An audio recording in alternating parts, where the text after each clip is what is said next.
Después de hablar del síndrome del impostor en nuestro episodio anterior, seguramente muchos de ustedes se quedaron pensando, claro, me siento así, pero ¿y por qué me cuesta tanto empezar las cosas?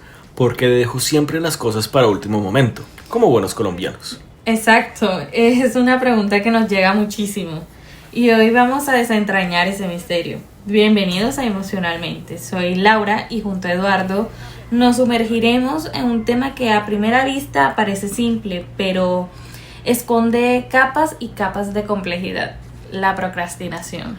Vamos a ir más allá de la etiqueta de perezoso y descubrir por qué a veces posponer las cosas no es una falta de voluntad, sino posiblemente un grito de nuestro inconsciente. Preparen sus oídos porque lo que van a escuchar les prometo que los hará verse reflejados. Comenzamos. Cuando hablamos de procrastinación, la primera palabra que viene a la mente es pereza. ¿Es lo mismo? No, amor. Y es crucial distinguirlo. La pereza es una falta de deseo o de energía para actuar. La procrastinación, en cambio, es el retraso voluntario de la tarea que sabes que debes hacer, a pesar de las consecuencias negativas que ese retraso pueda llegar a traer. No es que no tengas energía, es que la inviertes en otras cosas que no son la tarea principal o que simplemente no empiezas. Y detrás de ese retraso voluntario hay un mundo de emociones. Bueno, desde la cognitivo-conductual vemos que la procrastinación es en el fondo una estrategia de regulación emocional ineficaz. Evitamos hacer algo porque anticipamos una emoción negativa asociada a esa tarea, como por ejemplo aburrimiento, frustración, ansiedad, miedo al fracaso, miedo al éxito o sentirnos abrumados. Y posponerlos nos da alivio momentáneo, un subidón de placer que refuerza el ciclo. Y desde el psicoanálisis, esa evitación no es causal. La tarea representa algo.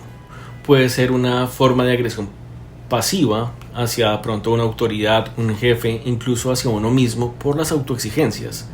Puede manifestarse como, digamos, ese principio de placer, esa búsqueda de gratificación inmediata, por encima del principio de realidad, que es hacer lo que se debe hacer aunque cueste. O incluso puede llegar a ser un mecanismo de defensa contra algo más profundo. Claro, la frase de no es que no tenga tiempo, es que le tengo miedo resuena mucho aquí. Y ese miedo puede traer muchas caras. Para dar una vista general de qué es lo que se ve en la procrastinación, les hemos traído un par de ejemplos que pueden llegar a cobrar una relevancia fundamental. Muchas veces la procrastinación que nosotros vemos en consulta o en nuestra vida no es el problema en sí. Es más bien, como nosotros decimos, la punta del iceberg de algo un poco más grande. Bueno, déjame contarte un caso que me llegó a consulta. Claro, con el permiso y el anonimato de mi paciente. Vamos a ponerle la paciente A, que viene por procrastinación. Ella siempre dejaba sus tareas importantes para última hora. Pero al profundizar nos dimos cuenta de que ella se preocupaba excesivamente por el trabajo de los demás, ofreciendo su ayuda, organizando cosas para otros. Era una forma de evadir su propia responsabilidad y de alguna manera no enfrentar sus propias capacidades o miedos con sus propias tareas. Era una forma de autosabotaje, pero disfrazado de ser útil. Haciendo el análisis de mi enfoque, ella permanecía con estas creencias de si no ayudo no soy valiosa, o es más seguro enfocarme en los problemas de otros que en los míos.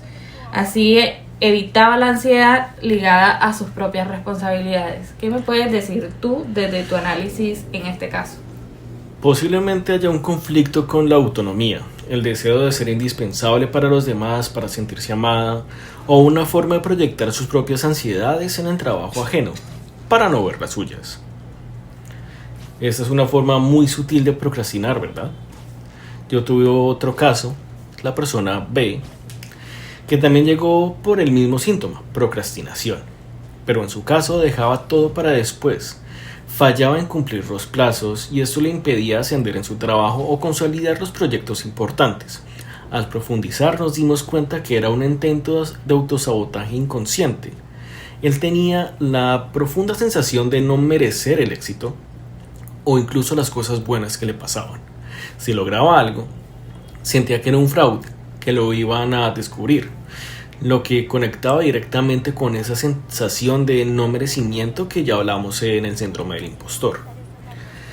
Aquí, por ejemplo, desde el psicoanálisis es esa culpa inconsciente por el éxito, quizás por las rivalidades fraternas o parentales no resueltas, o un super yo muy castigador que no le permite como tal disfrutar de sus logros sin una dosis de sufrimiento.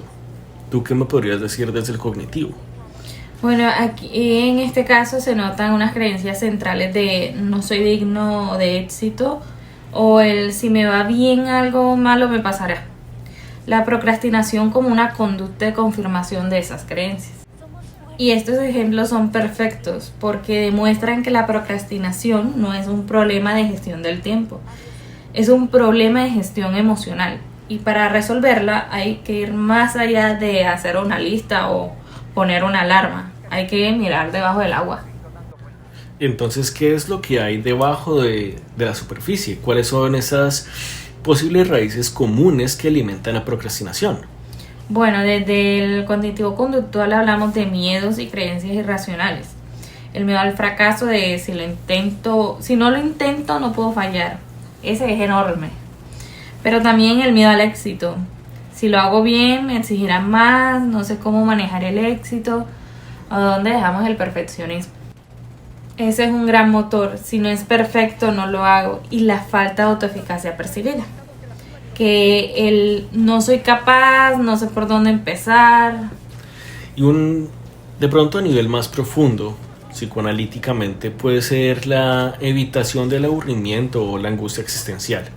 La tarea representa un desafío a la propia identidad. Puede haber una resistencia inconsciente a crecer, a asumir responsabilidades adultas, o incluso una forma de retener el control, a no hacer las cosas a tiempo, estableciendo un límite, aunque sea autoimpuesto, a las expectativas externas. Aquí lo importante es que al identificar la raíz podemos trabajar en ella.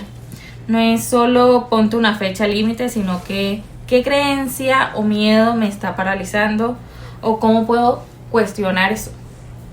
Entonces, ¿cómo podemos empezar a cuestionarnos? ¿Cómo podemos movernos cuando la procrastinación nos atrapa? Bueno, primero la autoobservación sin juicio. ¿Qué emoción me está generando esta tarea? Miedo, aburrimiento, frustración. Hay que reconocerla. Luego la división de tareas, hacerlas pequeñas, manejables. La regla de los 5 minutos. Solo lo haré por 5 minutos. Muchas veces ese pequeño inicio puede romper la barrera. Y desde un punto de vista más profundo, la reflexión de preguntarse, ¿qué me estoy diciendo a mí mismo sobre esta tarea o sobre mí mismo al no hacerla? ¿Qué estoy evitando realmente? ¿A qué le tengo miedo? A veces reconocer esa resistencia interna es el primer paso para desarmarla. Bueno, y no dudar en buscar ayuda profesional. Si la procrastinación es paralizante y afecta significativamente tu vida, un terapeuta puede ayudar a desenterrar esas raíces profundas y construir estrategias efectivas. Y obviamente están aquí tus psicólogos de confianza. La procrastinación es un síntoma, no es el destino. Entenderla es el primer paso para liberarse de sus cadenas. Hoy hemos visto que la procrastinación es mucho más que la pereza. Es una compleja danza de emociones, miedos y creencias que se manifiestan al posponer lo que sabemos que debemos hacer. Esperamos que entender que es solo la punta del iceberg los ayude a mirar con más compasión sus propios patrones y a buscar las verdaderas razones detrás de esa tendencia a dejar las cosas para después. Y no es solamente una cuestión de cultura. Exacto, la clave es la autoobservación y la valentía para enfrentar lo que se esconde detrás del ya lo haré. Gracias por acompañarnos en este viaje al interior de la procrastinación. Yo soy Eduardo. Y yo, Laura. Hasta el próximo episodio de Emocionalmente.